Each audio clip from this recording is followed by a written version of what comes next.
Welcome back to the Rules of Engagement. Just went over a pretty cool replay of Protoss First Circuit, some cool things you can do with each race of those. Before we get into our next segment, let me tell you guys a bit about that promo ad you just saw. It's for Full Sail University, a great educational program there. You can go there and get educated in graphic design, 3D animation, game design, audio engineering, video production, a lot of different cool basically programs they have there if you want to get involved in video game production design or even in esports. In Major League Gaming here, we've got all of our graphics made by Full Sail University graduate, and of course we have 2 interns from there as well. So actually a very high percentage of our employee base comes from Full Sail University. It's a great program to get into this field. You can, for more information, go to www.fullsail.edu/MLG. Fill out a really quick form there, only take you a couple seconds. Then they'll just send you more information. It's not like we're signing up for some weird, shady website. They'll just give you an information packet. That'll be it. And you can kind of be more informed about your potential future educational opportunities. Hope you guys take a second to do that. Another thing to check out, actually, is we've got a new YouTube website. Look at this. Boom. We've got a lot of cool stuff here. You can go there. You can just watch whatever is uploaded most recently. You can check out playlists. And if you go over to the subscribe button, just hit that subscribe button over there. All of a sudden, you can subscribe and get updates whenever we put new videos on. And there's probably, there's every day, all the content we do comes up on YouTube within a couple hours. So in fact, very soon you'll actually see the next Heart of the Swarm exhibition stuff will be up on there, the uploads thing. There's longer things. If you want to watch, a whole episode of Rules Engagement, you can do that. If you want to watch just a small segment of it, you can watch a single part. Or you can even watch a little short 41-second clips out of things. So there's a lot of cool content for you guys. You can pick what you want to watch. It's all there. Go ahead and subscribe. If we get to 1,000 subscribers, when we get to 1,000 subscribers, we're going to give out a fistful of beta keys for you guys on the show immediately after that 1,000 subscriber mark. So please, go ahead and subscribe, and you might be able to get a lot of beta keys so you can start using these strategies we've been talking about in Heart of the Swarm. Let's jump into the game now. It's going to be Terran versus Protoss. Lomo versus Crank. A great game. If you guys missed it, you can check it out on that YouTube page. It's actually there from a King of the Hill we had on Friday. So go ahead and check that out. But about the strategy, it's going to be a Widow Mine contain. So first, we're going to talk about how he takes map control and does some early harass with using those Widow Mines as a critical part of that. Then how he sets up the contain, and then talk about how he could maximize the benefit that the contain gives him. So, one thing to keep in mind here is this is a strategy you should definitely try out because it looks very, very strong. And, Lomo's a great player. He's one of the higher players on the beta, but he's playing against Crank, who's like a Korean massive giant superstar guy, right? So if it can look like it can work decently against Crank, I tell you guys, it can work against just about anybody. So definitely try this out in the beta. It's just a really fun strategy to do. So the first step is you need to take map control. So earlier in the game, Crank was just harassing with the Zealot and the Stalker, trying to get some scouting information, picking at the Marines, picking at the supply depot, forcing some repair, etc. But as soon as you get these 2 Hellions, so if you notice it's a tech build, right? You tech at the factory out quick, put a reactor on the factory. As soon as you get 2 Hellions, that forces the Protoss to retreat. Why does it do so? Because one, the Hellions can just run by their army and kill all their probes if they don't retreat. And the other reason why is as soon as the Hellions combine with the rest of the army, can all of a sudden kill the Protoss units. And the Hellions are fast enough they can run down the units that they're hurt. They can run them down and finish them off. So you get those Hellions to force the Protoss to retreat. And as the Protoss retreats, your Widow Mines, now when they're made, they can cross the map and get right in front of the Protoss base. And that's exactly what you want to do. You want to set up those mines right outside their expansion as close as possible as soon as you get them to retreat. Of course, always check for proxy pylons around the side of the map. Unfortunately, just missing this probe over here, but the idea is there. Make sure they don't have proxy pylons when you get a chance. So you can see here, these Widow Mines now can scurry across the map. They're fairly quick, roughly the same speed as a Stalker, slightly slower, but faster than things like Zealots and Sentries, Mothership Cores, etc. And you can get them set up because your opponent has to be in a defensive posture, afraid of that Hellion run-by threat. So now, let's talk about what the actual harass can do damage-wise. So once you get in their face, people talk about a lot of units, they're always cost-efficient. And according to Total Biscuit, I totally agree with him here, Widow Mines are pretty much always cost efficient in the early parts of the game. As you can see here, they just walk in, they're going to root themselves in the ground, and right off the bat, you're going to get 2 unit kills off. Boom. Right? So, and if they didn't send the units there, you all get all the way into the worker line, and all of a sudden you start killing workers consistently. So, even if the Widow Mines die right now, they've already paid themselves off. A Widow Mine is roughly the same price as a Zelt, so that's an even cost, but it's much cheaper than a Stalker. So even if those Widow Mines died right now, which are not dead, and they're burrowed, they've already done some good work. So they're extremely strong to get them up there, and because you push units across the map, you're able to route them outside their expansion. And now what you do is you can use those Widow Mines that forces the Protoss to keep their units back. And actually, it forces, because the Hellions could have came in here, maybe killed the Sentry, maybe killed some probes.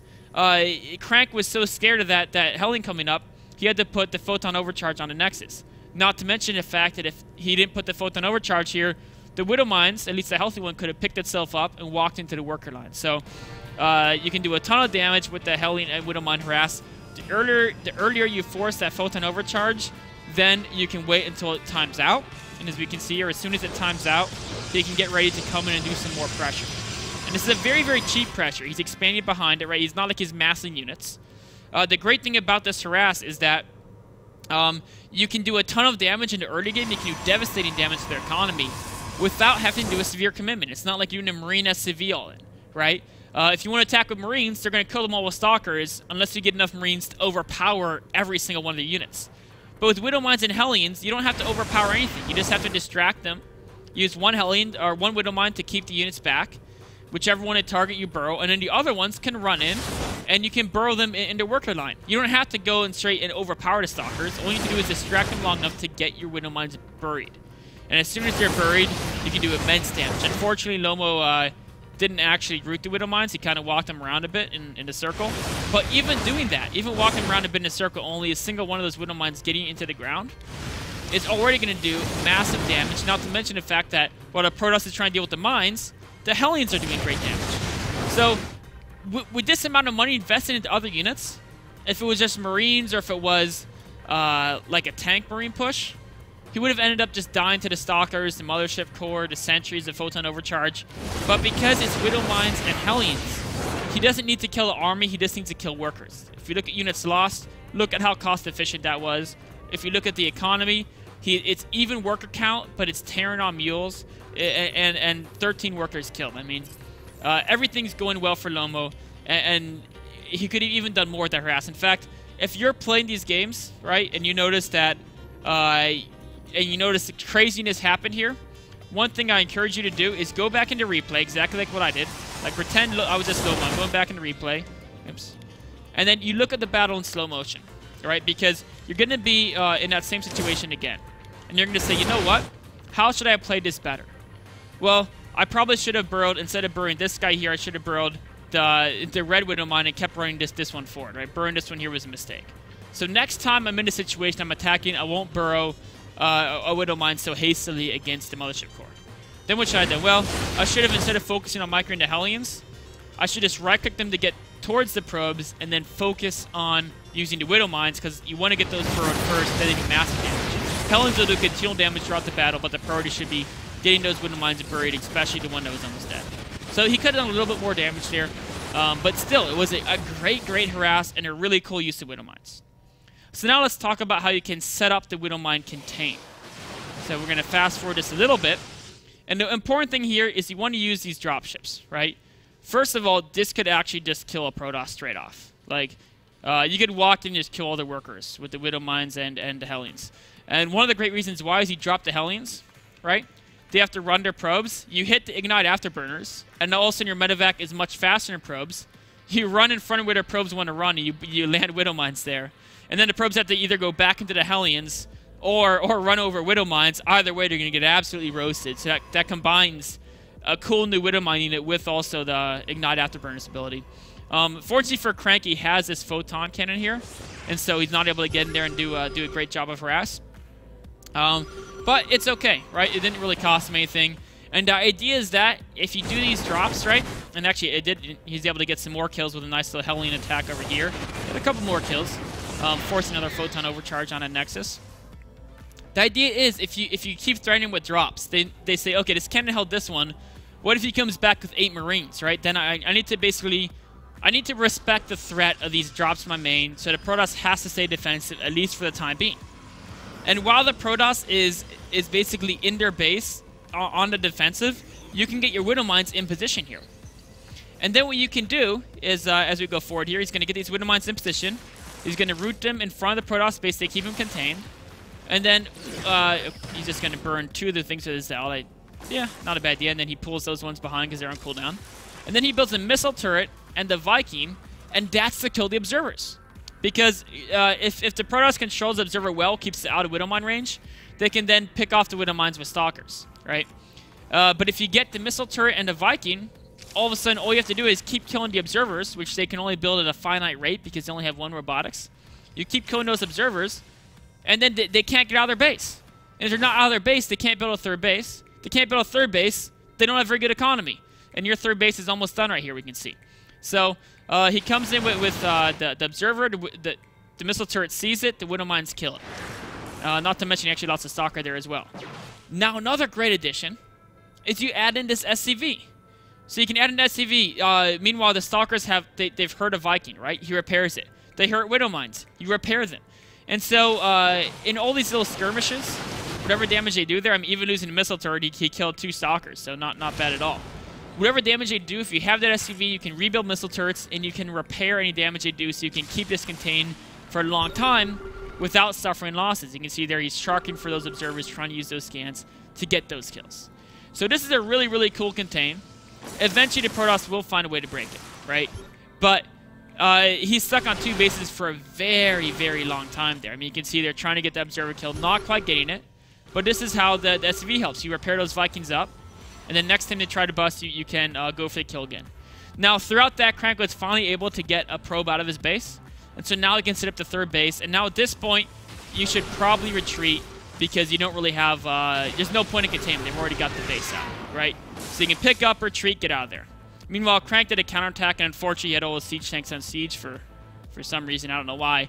Because they were actually just sitting there. And he still holds this off, but he takes more losses than he should have. But the idea here is that in this situation, I mean, look at all the money he has built up. Look at the army value. It's roughly the same army value, but he has more workers. His 3rd base has been done for a while. And he's got this huge mech production all set up. So he put himself in a great position with that Widow Mine contain. And it's a really cool move. So the last thing I want to talk about is how you can maximize the benefit of that contain. We'll check out this battle here. Also, these aren't Hellbats. They were Hellions, so that hurt him a lot as well. So a couple mistakes there. He definitely should have lost all that on the defense, but that's okay. The main idea here is that when you have your opponent contained, to maximize the benefit of that, you want to macro aggressively and make late-game investments. So I would like to see that 3rd base being put down in an actual 3rd base. I would like to see maybe a little faster upgrades and also a lot more Hellbats so we could actually control 3 bases. Hellbat Siege Tank is a very strong composition against any type of Warp Gate type units. Siege Tanks pretty much beat everything except for Zealots. And of course the Hellbats can deal with the Zealots extremely efficiently. So you go Siege Tank, Hellbat. Of course you don't have to worry about Robo too fast because they have to keep building observers because that Widow Mine contain. So it's a great composition. Just be careful for air. If they transition to air, then you make Widow Mines because they'd be air too. So you're actually set versus everything. You just need to macro a little more aggressively than Lomo did. But the contain itself is just a cool ability. You hold them to 2 bases, we get on to 3. 6 gas versus 4. Massive mech production versus predominantly Warp Gate production because they're tying up the Robo production with their contain. A brilliant strategy. Try it out when you play Heart of the Swarm. It's really, really fun to do, too. I'm going to mess around with it as well. So I hope you enjoyed this segment about a new cool tier and Widow Mine contain. Take a quick break and be on to our question and answer period.